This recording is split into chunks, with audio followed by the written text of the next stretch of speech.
Phone எடுத்து பேசுன்னு சொன்னாங்க. நெஞ்சில் குடி இருக்கும் பேசிட்டாங்க, இது பண்ணிட்டாங்க, எல்லாம் இது பண்ணாச்சு. இனிமேல் வந்து எந்த கணக்காக இருந்தாலும் சரி நான் பார்த்துக்கிறேன், நீ இதுன்னு கரூர் சொந்தங்கள் இனிமேல் வந்து எனக்கு வந்து அனைவருக்கும் என்னுடைய வணக்கம். இதுக்கப்புறம் வந்து கடையில் தான் உட்காரணும் அப்படின்ற மாதிரி பேசியிருக்காங்க. சின்ன மாமியார், ஆனால் அந்த பொண்ணுக்கு அம்மாவுக்கும் 2 பேருமே இல்லை. ஒரு மனுஷன் லைஃப்ல எவ்வளவு பெரிய ஒரு உயரத்துக்கு போனாலும் மனசளவுல சில வலிகள், காயங்கள் அதை மறக்க முடியாது இல்லையா? எல்லார் லைஃப்லயும் அப்படிதான், நமக்கும் அப்படிதான். நிறைய வலிகள், காயங்கள் எல்லாத்தையும் தாண்டி தான் வந்திருக்கிறோம்.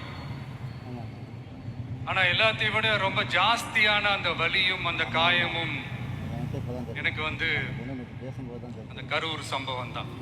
அதாவது நான் ஏற்கனவே ஆல்ரெடி அது ஒரு ஃபைனான்ஸில் வந்து வைக்கிற மாதிரி தான் மக்களை சந்திக்கிறதுக்காக, மக்களை சந்திக்கணும், மக்கள் பிரச்சனைகளை எடுத்து பேசணும். அதுக்காக தான் அந்த மக்கள் சந்திப்பு பயணத்தை தொடங்கி திருச்சி, அரியலூர், நாகப்பட்டினம், திருவாரூர், நாமக்கல், கரூர் அப்படின்னு சொல்லிட்டு போயிட்டு இருந்தோம். அரியலூர்ல அந்த மீட்டிங் முடிச்சுட்டு பெரம்பலூர் போறதுக்கு முன்னாடி அந்த பெரம்பலூர் போலீஸ் வந்து எங்களை அலர்ட் பண்ணாங்க. சரிங்க, கூட்டம் கொஞ்சம் ஜாஸ்தியா இருக்கு, லேட் ஆயிடுச்சு, வராதீங்க அப்படின்ட்டு. We had no choice. Police சொன்னா நம்ம அதை ஒபே பண்ணி தானே ஆகணும். அதே நேரத்தில் பெரம்பலூர் மக்களோட அந்த சேஃப்டியும் மைண்ட்ல எடுத்துக்கிட்டு ஒரு மன வலியோடவே திரும்ப போயிட்டோம். அதுக்கப்புறம் பெரம்பலூர் தொகுதி மக்களுக்கு மன்னிப்பும் கேட்டோம். அதே மாதிரி நாமக்கல் அந்த மீட்டிங் முடிச்சுட்டு கரூர் வரும்போது அந்த கரூர் போலீஸ் எங்களை அலர்ட் பண்ணிருக்கலாம்ல.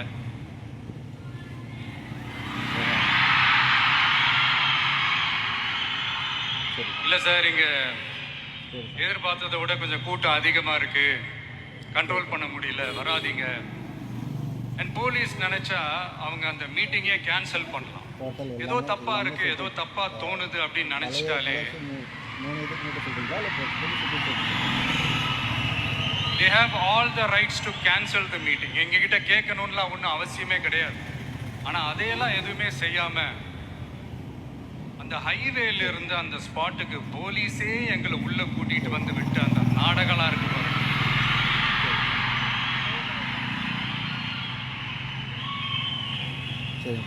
நம்பிட்டேங்க, முழுசா நம்பிட்டேன். அன்னைக்கு இருந்த அந்த கரூர் போலீஸ் பேசும்போது தேங்க்ஸ்லாம் சொன்னேன் அவங்களுக்கு. எனக்கு தெரியாது இப்படி ஒரு நாடகம் நடக்கும். இதுக்கெல்லாம் யார் காரணம்? இதெல்லாம் யார் சொல்லி செஞ்சது? இப்படி பண்ணுங்க, அப்படி பண்ணுங்க, சப்போஸ் அப்படி நடந்தா இப்படி பண்ணுங்க, சப்போஸ் இப்படி நடந்தா இந்த மாதிரி இன்ஸ்ட்ரக்ஷன்ஸ்லாம் கொடுத்து அந்த பிரஷர் போடுறது யாரு?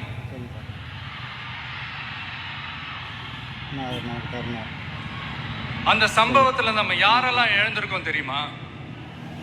ஒரு டிவியில என் படமோ பாட்டோ வந்துச்சுன்னா, அம்மா விஜய் மாமா, அம்மா விஜய் மாமா அப்படின்னு சொல்லி அவங்க அம்மா கிட்ட சிரிச்சுக்கிட்டு அந்த டிவி ஸ்கிரீனை போய் தொட்டு முத்தம் கொடுத்துக்கிட்டு என் அக்கா தங்கச்சிங்களோட தங்க பிள்ளைகளை இழந்திருக்கோம்யா. மழலை கூட சரியா வராதப்போ ஒரு பேப்பர் மேகசின்ல என் போட்டோவை பார்த்தா அதை சிரிச்சுக்கிட்டு அந்த கள்ளங்கவடம் இல்லாத அந்த சிரிப்பு, அந்த கடவுள் மாதிரி இருக்கிற அந்த பச்சை பிள்ளைங்களை இழந்திருக்கோம். என் அக்கா தங்கச்சி அண்ணன் தம்பி குடும்ப உறவுகளை இழந்து அந்த வலியோட இருக்கிற என்ன நீங்க ஏளனமா பேசுறீங்களா? என் மேல பழிய தூக்கி போடுறீங்களா? இப்படி ஒரு சம்பவம் நடந்துருச்சு. இது ஏன், எதனால, அதுக்கான பின்னணி என்னன்ட்டு அந்த வலியோட வீட்டுல உட்கார்ந்துட்டு இருக்கிற ஓடி ஒளிஞ்சிட்டான் வர சொல்றீங்களா? வாயின்னு முன்ன இருந்தா என்ன வேணாலும் பேசுவீங்களா?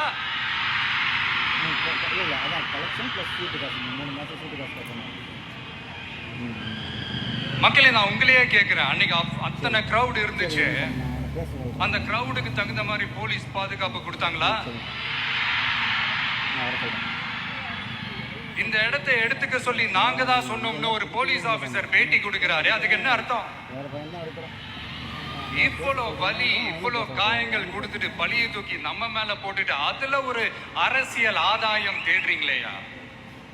இதுல வாய் கூசாம சட்டசபையில ஸ்டாலின் சார் நம்ம மேல திருப்பி விட்டு அங்க ஒரு அரசியல் செய்யறாரு. அதுக்கு என்ன அர்த்தம்? வரமா இருக்க மாட்டான். நமக்காக வந்திருக்கிற மக்களை காக்க வைக்கிறதுக்கு நான் ஒன்னும் ஆதாயம் தேடுற அரசியல்வாதி எல்லாம் கிடையாது. மக்களுக்காக அரசியலுக்கு வந்தவன் இந்த விஜய். எனக்காக எல்லாமும் கொடுத்த என் மக்களுக்காக எல்லாத்தையும் விட்டுட்டு மக்களுக்காக மட்டுமே அரசியலுக்கு வந்தவன் இந்த விஜய். அவங்களுக்காக நன்றி கடன் செலுத்துறதுக்காக மட்டுமே அரசியலுக்கு வந்தவன் இந்த விஜய்.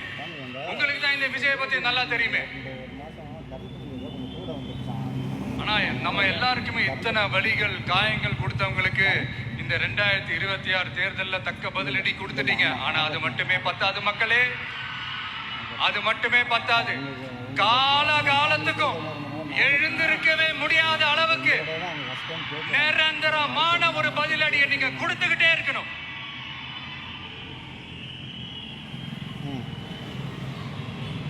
இப்படி எல்லாம் பண்ணா நான் மக்களை விட்டு ஓடிடுவேன் நினைப்பா? யார் என்ன ஓடினாலும் நான் மக்களை விட்டு எல்லாம் ஓட மாட்டேன். அன்னைக்கும் சொன்னேன், இன்னைக்கும் சொல்றேன், நாளைக்கும் சொல்றேன், தில்லா சொல்லுவேன், கெத்தா சொல்லுவேன். பணமா ஜனமா அப்படின்னு கேட்டா என் ஜனம் தான் எனக்கு முக்கியம்.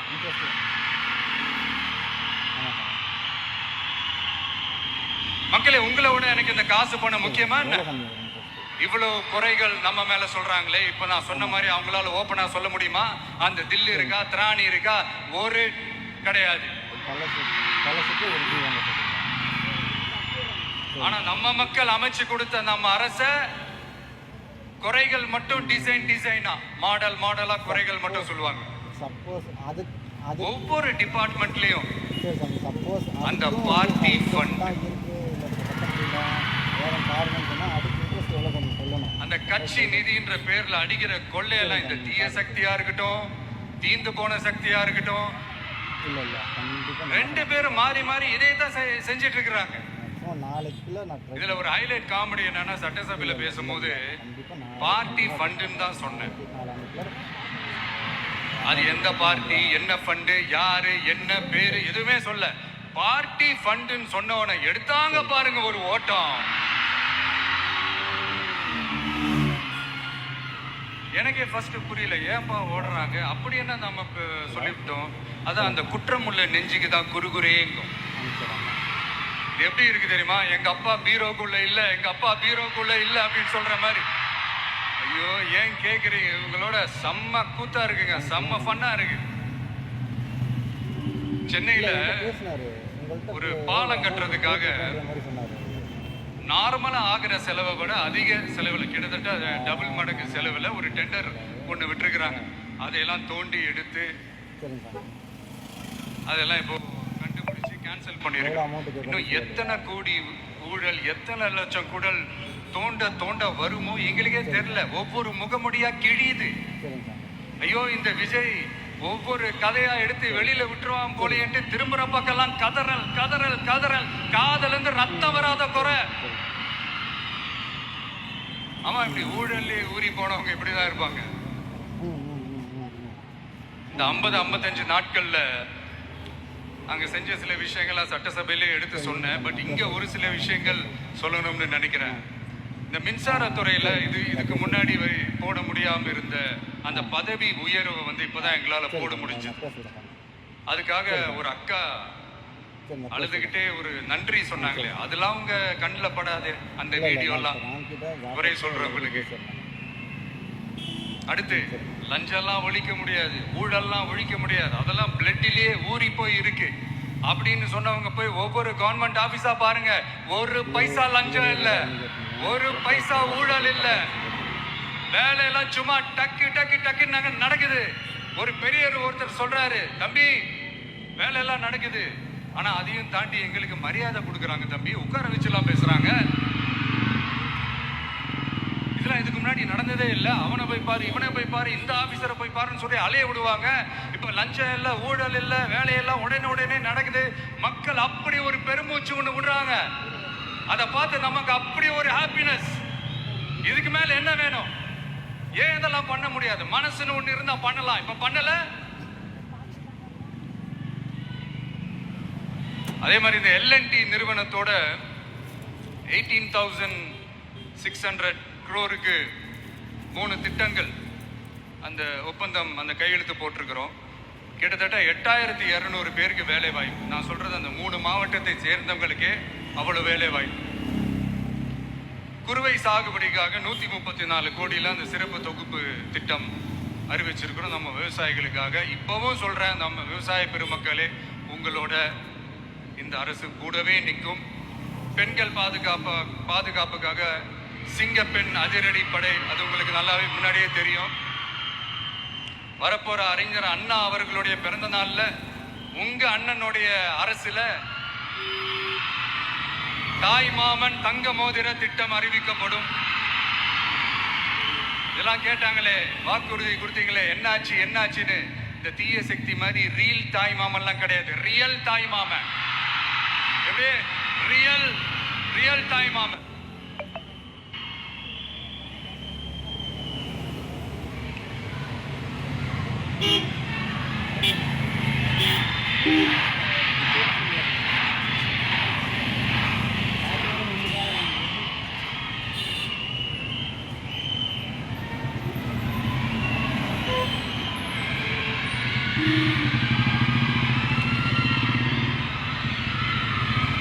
இந்த தீய சக்தியை பத்தி,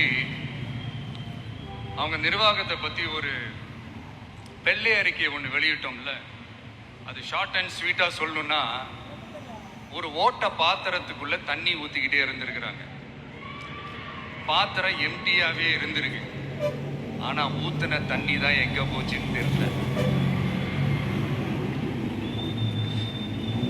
கடவுளுக்கு தான் வெளிச்சம். அது மாதிரி இப்ப நம்ம சொன்னதெல்லாம் சும்மா ஒரு சாம்பிள் தான். இன்னும் வரப்போற நாட்கள்ல உங்க அரசனுடைய அந்த விஸ்வரூபத்தை நீங்க பாப்பீங்க. அடுத்து வாயத்தொடங்க சிஎம். அடாடா, உங்க சிஎம் நெஞ்சிலேயே குத்திட்டு வந்தீங்க பாருங்க, அதெல்லாம் வேற லெவல். பேசுங்க பேசுங்கன்றீங்க, பேசுனா எந்திரிச்சு ஓடிடுறீங்க. இனிமே பேச ஆரம்பிக்கிறதுக்கு முன்னாடி என்ன பண்ணணும் அப்படின்னா, ஒரு நண்பர் ஒருத்தர் சொன்னார், மாண்புமிகு பேரவைத் தலைவர் அவர்களே, எல்லா டோரையும் இழுத்து லாக் பண்ணுங்க அப்படின்னு சொல்லிட்டு தான் பேச்ச ஆரம்பிக்கணும் போல் இருக்கு. ஏன்னா பேசிக்கும் போதே எந்திரிச்சு ஓடிடுறாங்க. 5 நிமிஷம் பேசினதுக்கே குளத்துள்ள கொத்து பரோட்டா போட்டாங்க. இதுக்கு மேல பேசினா மொத்தமா முடிஞ்சிடும், பாத்துக்கங்க. நாம அரசியல் பேசினா விஜயெல்லாம் அரசியல் பேசலாமா அப்படிங்கிறது. சரிப்பா, நமக்கு எதுக்கு வம்பு, நம்ம பாட்டுக்கு நம்ம வேலையை பார்ப்போம், எதுக்கு அவங்கள பத்தி பேசிக்கிட்டு அப்படின்னு இருந்தா விஜய்க்கு அரசியலே பேச தெரில அப்படிங்கிறது. இப்படியே மாறி மாறி மேகதாது அணையை பத்தி என்ன தெரியும், விஜய் அதை பத்தி பேசல. இப்படி நம்ம அரசியலுக்கு வந்ததுலேருந்தே ஒரு கூட்டம் குறை மேல குறையா சொல்லிக்கிட்டு பாட்டுக்கு பாட்டு கச்சேரி எங்களுக்கும் பண்ண தெரியும், பண்ணலாமா? இந்த மேகதாது அணை சம்பந்தமான அந்த வழக்குல தமிழ்நாட்டோட பெட்டிஷனை சுப்ரீம் கோர்ட் எப்போ ரிஜெக்ட் பண்ணுச்சு? அப்ப யார் ஆட்சியில் இருந்தா? ஏன் ஒழுங்கா வாதாடல? நீங்க ஒழுங்கா வாதாடி இருந்தீங்கன்னா அதை ரிஜெக்ட் பண்ணியிருக்க மாட்டாங்கல்ல. ஏன் ஸ்டாலின் சார் வேணும்னே விட்டுட்டாரா? ஏன் இப்படிலாம் கேள்வி கேட்கலாமா? இப்படிலாம் கேள்வி கேட்டாதான் மேகதாது அணையை பத்தி பேசுனதா அர்த்தமா? ஏன் அந்த ஸ்டேட் சிஎம் பேசுறாரு, நீங்க ஏன் பேசல? அப்படின்னா நம்ம ஸ்டேட்டோட உரிமையை எங்க நிலைநிறுத்தணுமோ அதுக்காக வேலை பார்க்கறது மட்டும்தான் முக்கியம். சும்மா சவால் விட்டுக்கிட்டு சீண்டி பார், நான் யார் தெரியுமா, தொட்டு பார், இப்படிலாம் பேசிக்கிட்டு இருந்தா வேலைக்காவாது. சும்மா பேசி பேசி பிரச்சனையை வளர்த்துக்கிட்டு யார் மேலே அது பழியை தூக்கி போட்டுட்டு அப்புறம் மக்களை அம்போன்னு தெருவில் விட்டுட்டு இப்படிதான் ஒரு அரசியல் பண்ணணும்னா அந்த அரசியல் நமக்கு தேவையும் இல்லை, அதை நம்ம செய்யவும் போறதில்லை. Talk less work more mode தான், அதுதான் நம்ம பாலிசியே. அதனாலதான் சட்டசபையில அந்த அரசினர் தீர்மானம்னு சொல்லி ஒன்று கொண்டு வந்தோம். அது எப்படி டு டேக் இட் ஃபார்வர்ட், எப்படி கொண்டு போகணுமோ அதை சரியா செய்வோம். சென்ட்ரல் கவர்மெண்ட்லேருந்து அந்த டீலிமிட்டேஷனை திரும்ப கொண்டு வர போகிறதா ஒரு பேச்சு ஒன்று அடிபடுது. யார் என்ன டீலிமிட்டேஷன் கொண்டு வந்தாலும் தமிழ்நாடு அது ஒத்துக்காது. நமக்கான இடத்தை யாரும் பறிக்கவும் முடியாது, அது பறிக்கவும் விட மாட்டோம். இப்படி நாம இருக்கும்போது இந்த தீய சக்தி திமுக எங்க போய் நிக்குது? யார் கதவை தட்டிக்கிட்டு நிக்குது? அது உங்களுக்கே நல்லா தெரியும். மக்களே, இந்த தீய சக்தியும் தீந்து போன சக்தியும் வேற வேறலாம் இல்லை, கூட்டு களவாணிங்க. சொல்ல முடியுமா அவங்களால எங்களுக்குள்ள ஒட்டும் இல்லை, உறவும் இல்லை அறிவிக்க முடியுமா, நிரூபிக்க முடியுமா? இந்த வரப்போற இடைத்தேர்தலில் அதை நிரூபிச்சு காட்டுங்க, அப்புறமா பேசுங்க. மக்களை, என் மனசை விட்டு கரூர் எப்பவும் நீங்கவே நீங்காது. நமக்கு ஏற்பட்ட வேதனையான சம்பவத்தை, நமக்கு எதிராக நடந்த சதிய சூழ்ச்சிய இனி வர்ற ஜெனரேஷனும் அவங்களுக்கு தெரியப்படுத்தணும்ல. அதுக்காகவே இனி ஒரு அரசியல் சதிய, அரசியல் சூழ்ச்சிய யாரும் யோசிக்கவே கூடாதுன்றதுக்காகவே கரூர்ல ஒரு நினைவு சின்னத்தை நம்ம டிவிகே சார்பா அமைக்கப்படும் அப்படின்றத அறிவிக்கிறோம். அப்புறம் கரூர்ல இருந்து ஒட்டுமொத்த தமிழ்நாட்டு மக்களுக்கும் சொல்றேன், உங்க டிவிக்கு அரசு உங்களுக்காகத்தான் உழைக்கும். அடிப்படை வசதிகளை முதல்ல நிறைவேற்றணும். ஒரு பக்கம் நிதி நிலைமையை சரி செஞ்சுக்கிட்டே, இன்னொரு பக்கம் அப்படியே நாம சொன்னதுல ப்ரையாரிட்டி பார்த்து ஒவ்வொன்றா படிப்படியா நிறைவேற்ற ட்ரை பண்ணுவோம். இது எப்பவும் உங்களுக்கான அரசா தான் இருக்கும். இந்த விஜய் உங்க விஜயா தான் இருப்பான். நீங்க உரிமையோட உங்க கவர்மெண்ட்டை நீங்க அணுகலாம். இந்த தீய சக்தி ஆட்சி முடிஞ்சு பொட்டிக்குள்ள போனதுல இருந்து என்னென்னமோ பண்றாங்க, ஏதோ பேசுறாங்க, சோஃபாங்கிறாங்க, வாஷிங் மிஷினுங்கிறாங்க. இந்த அரசியல் வியாபாரம் பண்றதுக்கான அந்த வெண்டிங் மெஷினே அவங்க தான். யாரு? இது திமுக. இதுல நம்மளை பார்த்து வாஷிங் மிஷினுங்கிறாங்க. எலெக்ஷன்ல ஓட்டுக்கு காசு கொடுக்கிற அந்த கலாச்சாரத்தையும் அந்த கல்ச்சரை அடிச்சு நொறுக்கி இருக்கிறோம். எலெக்ஷன்லயே அப்படி வேலை பார்த்த நாம, நமக்கு எதுக்கு இந்த குதிரை, கழுத, ஒட்டக பேரம் எல்லாம்? மக்களின் பக்கம் அப்படி இருக்கும்போது நமக்கு எதுக்கு இந்த பேரம் எல்லாம்? இந்த திருட்டு திமுக ஆட்சியை வச்சுக்கிட்டு ஊர் அடிச்சு ஒலையில போட்டு இந்த கொள்ளையை அடிச்சதுனாலதான் உங்க கரூர் கம்பெனி ஓனர் ஒருத்தர் எங்க எங்க இருக்காருன்னே தெரியாம ஓடு ஓடு ஓடு ஓடு ஓடு ஓடு ஓடு ஓடு வராம் பாரு வேட்டக்காரன் ஓடினே இருக்கிறாரு. இன்னொருத்தர் ஃபாரின்ல போய் ஒளிஞ்சுக்கிட்டார். ஃபாரின் ஸ்டாலின் சார் நினைச்சிட்டு போறீங்க, அவர் இல்ல. எனக்கு எப்பவுமே ஸ்டாலின் சார் மேல ஒரு தனி பாசம் ஒண்ணு உண்டு. அவர் கிடையாது, இவர் வேற. சிங்கப்பூருக்கு செக்கப்புக்கு போனார்ல அவரு. தோண்ட தோண்ட எத்தனை பேர் மாட்ட போறாங்களோ தெரியல. உங்ககிட்ட யாராவது லஞ்சம் ஏதாவது கேட்டாங்கன்னா கொடுக்க முடியாது சொல்லுங்க, நான் இருக்கேன் உங்களோட. அப்படியே யாராவது ஃபோர்ஸ் பண்ணாங்கன்னா இது எங்க மகன், எங்க புள்ள, எங்க அண்ணன், எங்க தம்பி, எங்க விஜய், எங்க விஜயோட ஆட்சின்னு ஸ்ட்ராங்கா சொல்லுங்க. மக்களை, நீங்க கூட இருக்கும் போது லஞ்ச ஊழல் மட்டும் இல்ல, அதிகாரத்தை வச்சு ஆட்டம் போடுற யாரா இருந்தாலும் அடங்கிடுவாங்க.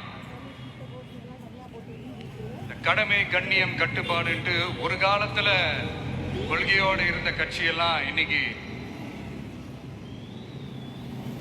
எப்படி இருக்கான்னு உங்களுக்கே தெரியும். அதாவது இந்த டிவிகே கட்சியோட தலைவரை எதிர்க்கிறதுல ஒரு நியாயம் இருக்கு. ஏன்னா உங்க பொழப்புல மண்ணள்ளி போட்டான். என்ன, இந்த ஊழல் லஞ்சம்லாம் பண்ண மாட்டேன்னு சொல்லி உங்க அரசியலே ஒரு தெருமுனைக்கு கொண்டாந்து விட்டான். மக்கள் வேற அவனை தான் நம்புறாங்க. ஸோ இந்த விஜயை எதிர்க்கிறதுல ஒரு அரசியல் நியாயம் இருக்குது, அதை புரிஞ்சுக்கலாம்.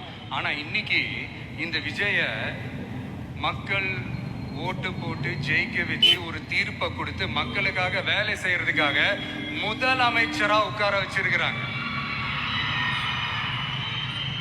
என்னமோ இன்னமும் நீங்க தான் ஆட்சியில் இருக்கிற மாதிரி விஜய் கரூருக்கெல்லாம் போகக்கூடாது, விஜய் இங்க போகக்கூடாது, அது செய்யக்கூடாது, இது செய்யக்கூடாதுன்னு எனக்கு புரியலையே. ஆட்சியில் இருக்கும் போது தான் இவ்வளவு கட்டுப்பாடெல்லாம் போட்டீங்க, எஸ்ஓபிஸ் எல்லாம் போட்டீங்க, ஸ்டாலின் சார் ஆப்ரேட்டிங் ப்ரொசீஜர்லாம் போட்டீங்க. இப்பவும் அதே பண்ணிட்டு இருந்தீங்கன்னா என்ன சார் நியாயம்? இல்லை, நான் தெரியாம தான் கேட்குறேன். இன்னும் கனவுலையே இருக்கிறீங்களா? முதல்ல முழிச்சு வாங்க, ரியாலிட்டிக்கு வாங்க. உங்க ஆட்சியெல்லாம் வீட்டுக்கு போய் டிவிக்கேன்னு ஒரு ஆட்சி வந்து ரொம்ப நாள் ஆச்சு. ஒழுங்கா படி என்று சுப்ரீம் கோர்ட் ஓங்கி மண்டேலியே நறுக்கு நறுக்கு நறுக்கு என்று செம்மட்டியாலே அடிச்சும் இந்த திமுக முழிச்சுக்கல அப்படின்னா அப்ப கொஞ்சம் கஷ்டம்தான். வெற்றி தோல்வி எல்லாம் அரசியல சகஜம் சார். அதுக்காகலாம் வெறி பிடிச்சி இந்த பதவி வெறி பிடிச்செல்லாம் அலைய தேவையில்லை. நல்ல விதமாவே சொல்றேன், நியாயமான அரசியல் பண்ணுங்க. ஓ, அதுதான் உங்களுக்கு தெரியாதுல்ல. தீய சக்தி திருத்தவும் முடியாது, அவங்களா திருந்துவாங்கன்னு பார்த்தா அதுவும் நடக்க போறதில்ல. அதனால வரப்போற இடைத்தேர்தல மக்களே, இந்த தீய சக்தி திமுகவை நல்லா வெச்சு வெளுத்து விடுங்க. கான்பிடண்டா இருங்க மக்களே, நல்லதே நடக்கும், வெற்றி நிச்சயம். மீண்டும் சந்திக்கும் வரை நன்றி, வணக்கம்.